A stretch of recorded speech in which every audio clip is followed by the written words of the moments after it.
Tēnā koutou katoa, and welcome everyone to our Aotearoa New Zealand Lunch and Learn series. My name is Kelsey, and with this series, we intend to support you with all the amazing mahi that you do by inviting along thought leaders in the volunteering space to have insightful kōrero over your lunch break. I'm very excited today to welcome Joy Reid.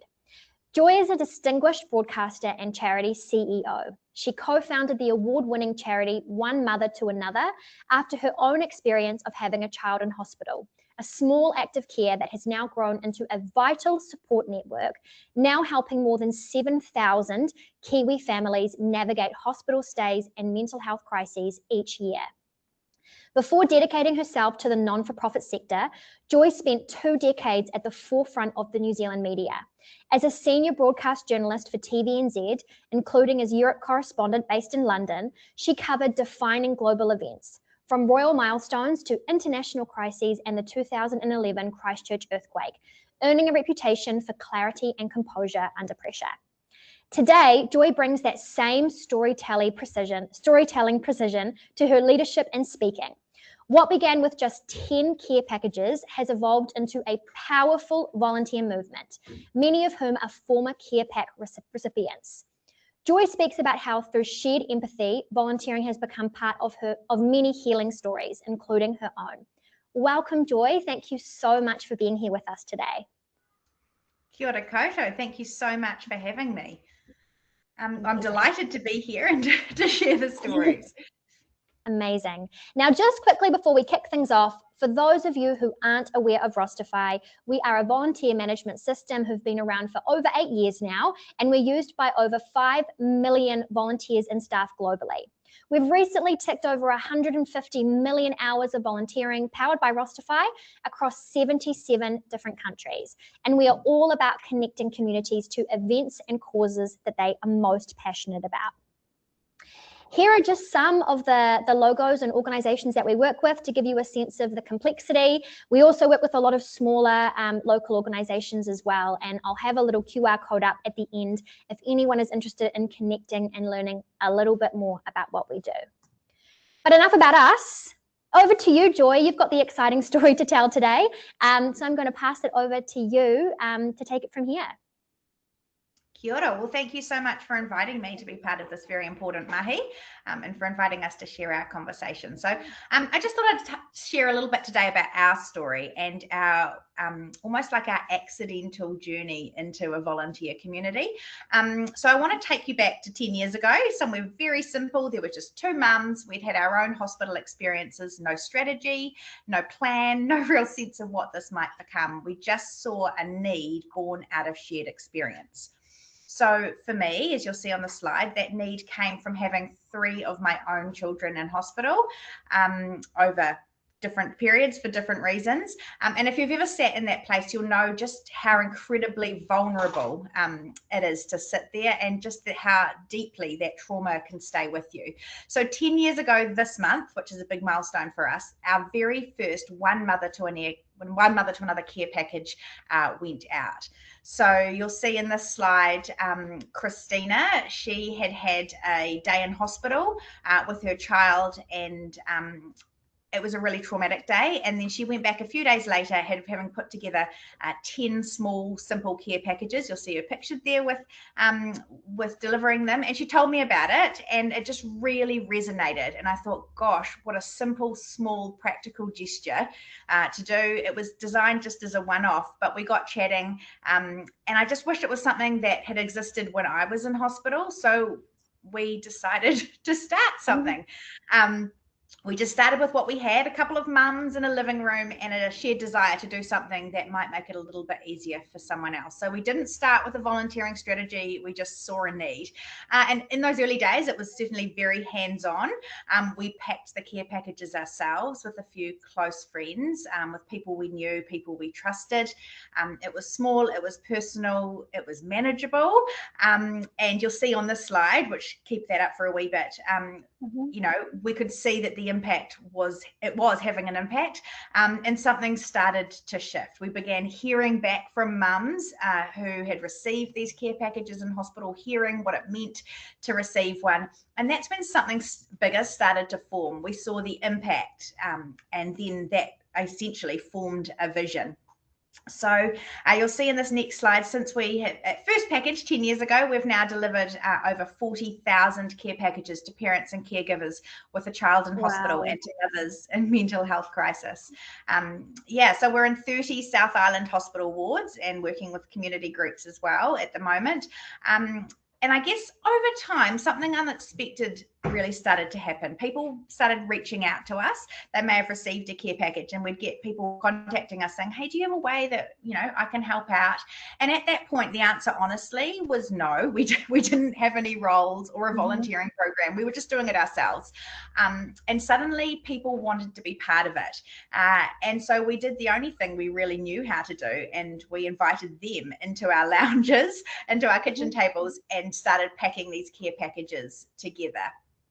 And if I'm really honest, you'll see the slides of us packing there. It was kind of scary. You were inviting strangers into your home, into your safe place.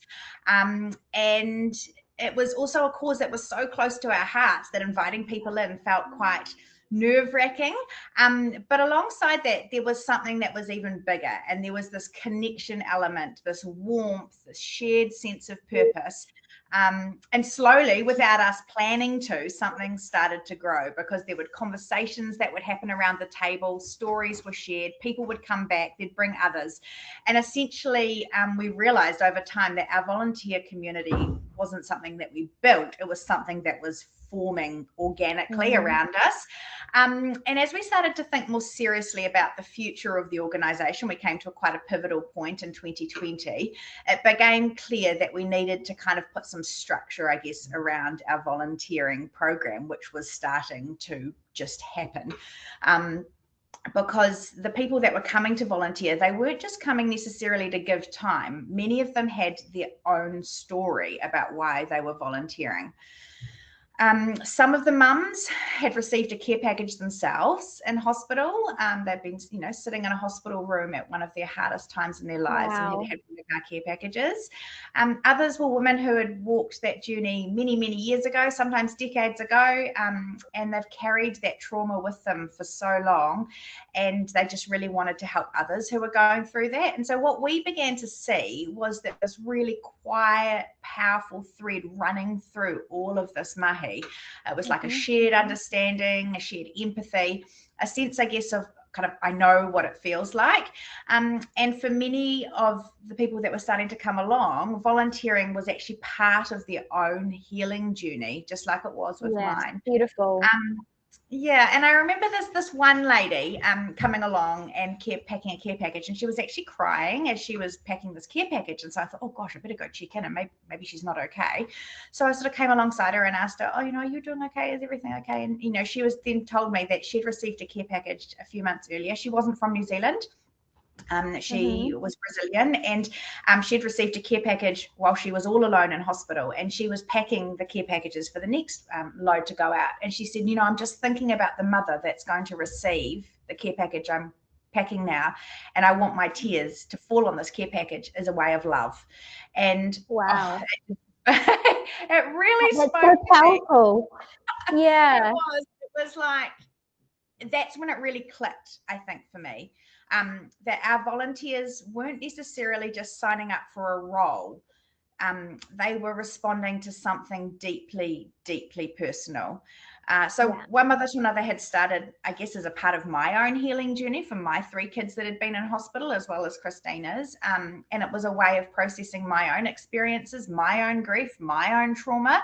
And I suddenly thought, well, hang on, what if this wouldn't be true just for me? What if volunteering was becoming part of other people's healing journeys too? Like, it wasn't just now about the care package at the end.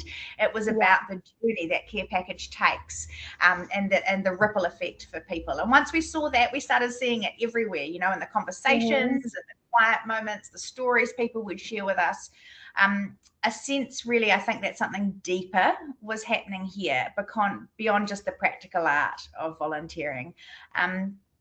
And I think what's really interesting, the more we delve into it, is that it kind of aligns with what's been seen, I guess, more globally, that people are being increasingly drawn to volunteering that feels meaningful to them and aligned with their own stories and values. And it was essentially becoming a human response to meaning and to grief and to connection. So volunteering, we know from the wider sector that volunteering builds well-being and connection, but seeing it up close like this, and as our community grew, we realized that it wasn't just about us getting their help and their time. It was about people and about what we could also give back to our community. And we really wanted these volunteering opportunities to fit around real life, when we sort of realized that, hang on, this could be part of that person's journey. So whether it means helping from home, like you'll see the slide of some of our beautiful volunteers, some of them working from their kitchen tables, writing notes, others coming together, packing care packages together. But yeah, just doing it in their own time and space that works for them. But one of the things we've learned quite recently, I think, is just how much recognition of our volunteers and acknowledging them and their stories has been part of, I guess, developing this community. So, we've tried really hard to put on some connection events where we're not just asking people to volunteer with us, we're actually giving them an opportunity to come and just be. These are morning teas. We like to give like gifts and stuff away at Volunteer Week and Christmas time, and just taking the time to genuinely say thank you. And I think what we've realized by doing this is just how our volunteers respond. And so many of them will say, oh, I don't deserve this. I only come once a month or whatever. And you're like, oh my goodness, you absolutely do deserve this. And I think for the first time, they're feeling seen and feeling recognized. And it's made us realize that volunteering isn't just about the time they give, it's about being seen as well as being part of that journey. And as we've kind of grown that, we've on this quite unique journey where we're in an unusual position where we've had so many people sign up that we almost don't have enough jobs for everybody who wants to be involved, which is a very happy problem to have. So like last year alone, our volunteer community grew by around 50% or over 50%. Wow. So we have 168 active volunteers at the moment in a variety of roles, and they contributed over 4,500 hours last year, which is a 60% increase on the year before. So you can see this like exponential growth happening within our community. And I guess it still kind of amazes me when you think about kind of where this all started. Because I guess what we've realized among the journey, and I feel like so grateful that these people are now part of our lives, and we can do this together. But we've sort of realized that every single volunteer who's walking through that door is bringing their own story and meaning and purpose with them in some way. And I guess we've realized that once you understand that, it becomes far more of a relational experience, this volunteering act. It's not simply signing up to a roster on I'll turn up on this day or I won't turn up. It's about kind of forming those bonds. And it really caused us, even as in a governance, to really look at our whole strategy about one mother to another quite differently as well. And so now we have, I guess, a joint focus. We obviously have a focus of getting these care packages into the hands of those who need it. So these are mothers and fathers and whānau at their children's hospital bedsides throughout the South Island. But we also have a real focus on the community of volunteers, which are making it happen, but making sure that we recognise that journey is just as important. So it's essentially the part of one mother to another's story that we never planned, but our volunteers are now who we couldn't do without. Of so course, that is in a nutshell. Amazing. And I forgot to say this at the beginning. If anyone has questions for Joy, we'd obviously love to hear them. We've got on the top right hand side, there's a little question box. Please drop in there and I will bring them forward. But Joy, I have so many questions for you because I think what you've done so beautifully is that lived experience connection piece where you're really harnessing the power of lived experience to sort of drive your mission forward, but doing so in a way that sounds so incredibly healing for the people that are participating. And I think like a lot of organizations that I speak to, they're looking for new volunteers and, they're wondering about volunteer churn. And do you have any tips around how organizations can look to harness the power of lived experiences from the communities of those that they're helping in ways that bring that sort of, healing to the forefront to say, hey, we can make this a really enjoyable experience for you as well. Do you have any tips on how you've done that well? Well, I have the most phenomenal volunteer coordinator, which I think is, we have someone who that's their sole focus is volunteers, and she's amazing and she is relationship focused. But when we get people sign up for wanting to volunteer with us, one of the key questions is, why do you want to volunteer with us? And that gives people an opportunity to share their story. So already you have a little bit of an insight. Like, it's not just a name, address, phone number, how many hours have you got available? It's asking that relational people question. And then what we like to do is, if we can, we'll try and phone everybody and just be like, hey, we got your registration. Thank you. Tell us a little bit more. And really asking those follow-up questions, like, how is your child now? How did you go? What did you, like giving people a space. And, if they want to keep talking, we'll keep asking those questions. If they want to say, no, everything's fine now, and then that's also fine. If they come to our packing days, the very first packing day that they come to, we'll buddy them up with someone else who has either a similar journey or something. We'll make sure we're going to speak with them, but really making sure that very first time they come to spend time in our organisation, that they are making a connection that would be quite meaningful.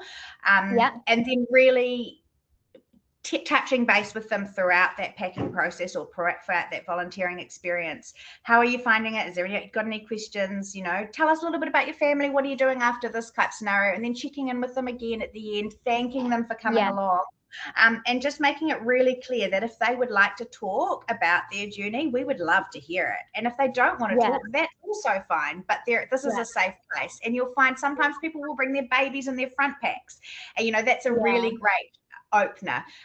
But essentially, we've got a very relationship first approach to our volunteer community, and that's been really organic, and our volunteers know that and they love it. And we'll find now some people will come to a packing day and then they'll be going off for lunch together, and these were people that didn't know each other a year ago, but they've become friends. They've found space and time within that. So essentially it's asking the right questions, I think, is my main takeaway there. And something that you spoke to me about when we were planning this webinar, and something you've also mentioned on here, is that one of your key problems you have at the moment is the fact that you almost have too many volunteers and you're wanting to move into more of a growth phase, but you're figuring out how best to do that. And I suspect it's how best to do that without losing this really strong relationship piece where your volunteer coordinators have the headspace on the ground to know people by name and know their stories and have the time to connect people. Is that something that's playing a big part in the next phase for you? Very much so. And I think that's probably our risk as you grow, and you've seen like our numbers have grown really big. We would never want to lose that relational aspect, because that is, again, part of that strategic purpose of One Mother to Another. So we're actually in the process of putting in a volunteer development coordinator position who's going to do a lot of that behind the scenes stuff of making sure like all of the admin side, the training resources, all that stuff is up to date, so that our front facing volunteer coordinator can stay fully front facing and fully relational. And that like background emailing rosters, must write up the training manuals for this and that is done by someone else that can support that role. So almost working out how we can use the strengths of our team the best. And Zoe, if anyone's met her, you'll know what I mean when you say like you feel like you're in the room when she's in the room. Like, she's so great at seeing people. And why on earth would we distract someone like that who's got such a gift with people with making them do all of the paperwork and say, now can you write an A+B as to how on earth you get this box to fold it up and then put it in the truck, blah blah blah. So just making sure we are working within the strengths of the people we've got in our community, so that the volunteers are still always having that really authentic experience, and putting the processes in behind that to make sure that we have systems. Have they been called? Have they been sent a birthday message? Have they been, welcomed in? Oh, we haven't heard from them for 3 months. Are they okay? Kind of those sorts of questions. Yeah. I think that sort of leads into that volunteer burnout piece. And we had Chris Emmett from Surf Lifesaving New Zealand on a few webinars ago. And he was talking about that was a big thing they had, is that their local volunteer managers at their clubs were feeling burnt out by all this admin, which is part of the reason they brought in Rosterfy, because as he was saying, they're at the clubs because they love what they do. They love training people, they love meeting people, they love taking people out to surf, etc. And when you grow so big and you have lots of people keen to join, we do find there's a big problem within this industry of that manager burnout, because these are people that come in with such a passion, and it's amazing that you've been able to recognize Zoe as being like, why would we distract her? We can put in great systems and great programs and stuff in the background to do all that stuff so she can do what she's there to do and passionate to do, because otherwise you end up dimming the people that are the most passionate about their cause, dimming that light. And that's where the beauty is. People like you, people like Zoe that are so passionate about your cause. And then that just is so contagious, I imagine, across your volunteer pool. Yeah, it really is. And I think we just really need to recognize to stay in your lane. Like, I guess, in this charity sector, we all try to do everything because it is under-resourced and we don't have much time, right? But trying to recognize when someone's got a real gift or a real talent, let them shine in that space. And that, I think, is how, I'm not saying that we have nailed it in terms of no burnout, because I think everybody works at capacity, but I think burnout is constantly a question that has to always be in the back of our minds. Is it my mind? It's for my team. It's on our governance board.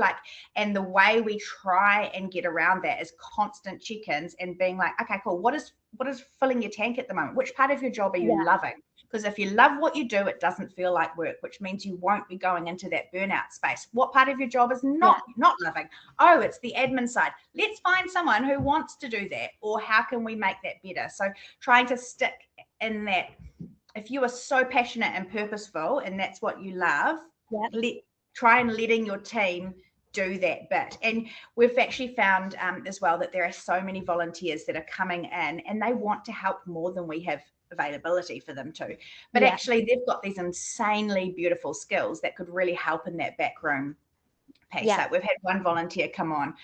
Not only does she do everything from cleaning and those sorts of jobs that nobody wants to do, she does the stuff that is unseen. She's also doing a whole lot of data entry because that's how her brain works, and she loves it. She loves being in a room of energy, and she loves giving back because that's how her brain works. And so just working out, how can we make full use of this community, but also free up our star people to do what they're best at and looking after our incredible volunteers.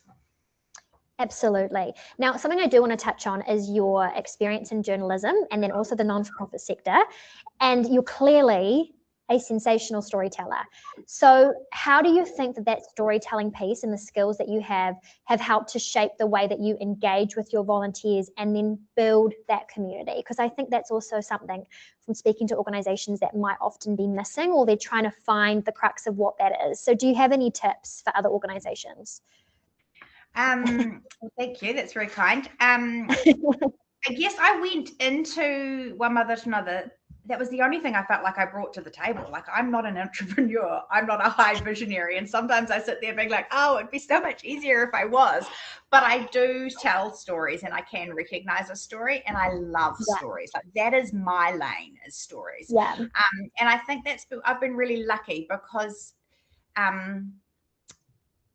you attract like-minded people, I guess, in some way, especially at the beginning. And so there were so many people that would be keen to share their story with me, because I could, I guess, relate to it. And then so doing so, you kind of recognize an opportunity and you think, oh my gosh, thank you so much for sharing. Would you mind sharing if I took down some notes, and would you mind if I shared that with, say, a potential sponsor, or share that with a potential online community, or those sorts of things? And I think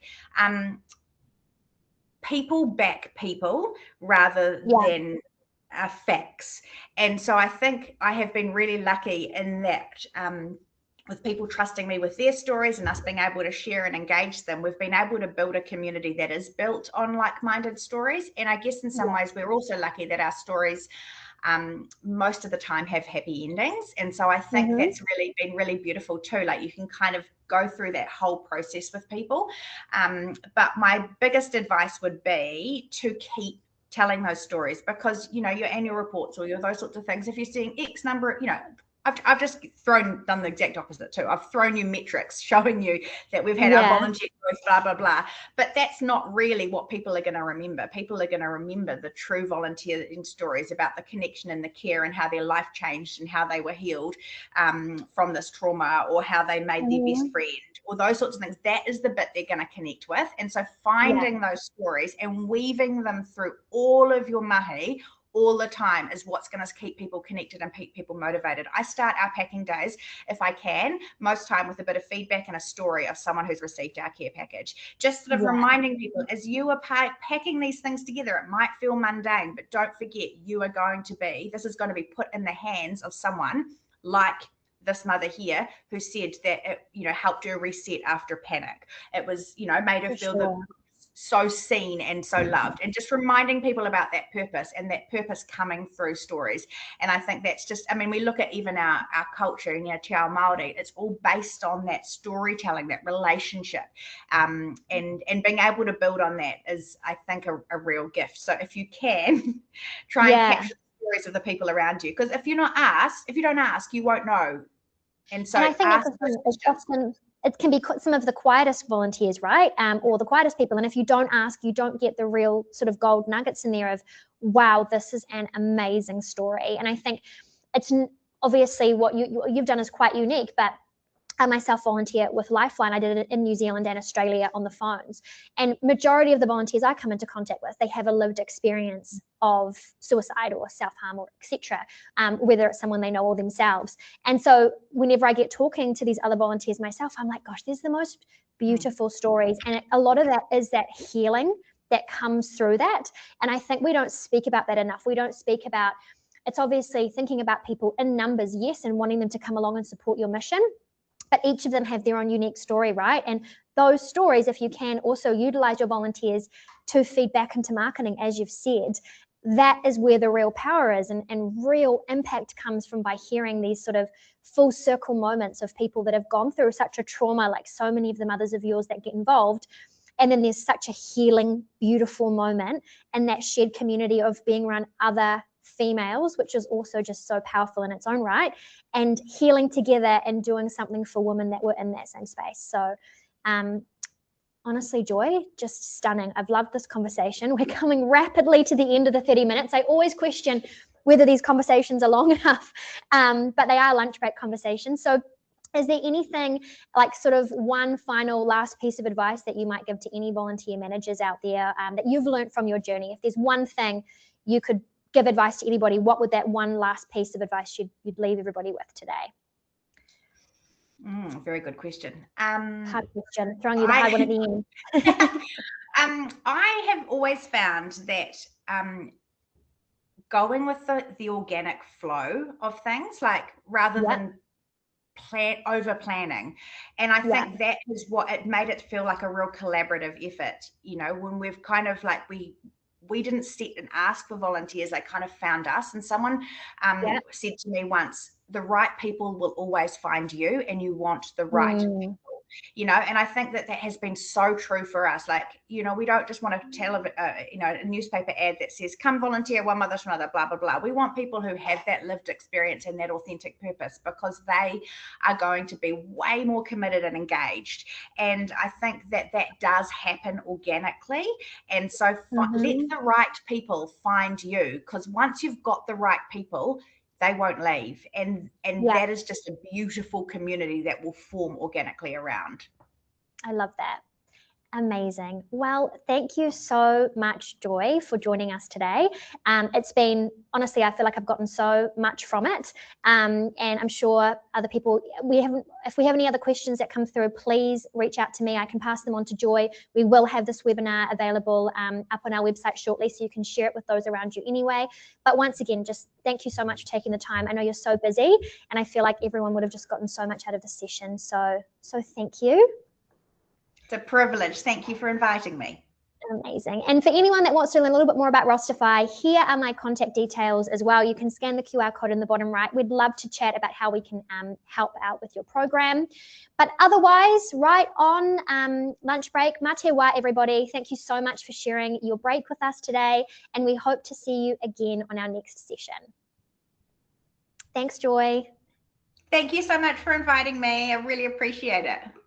Awesome. Bye for now, everybody.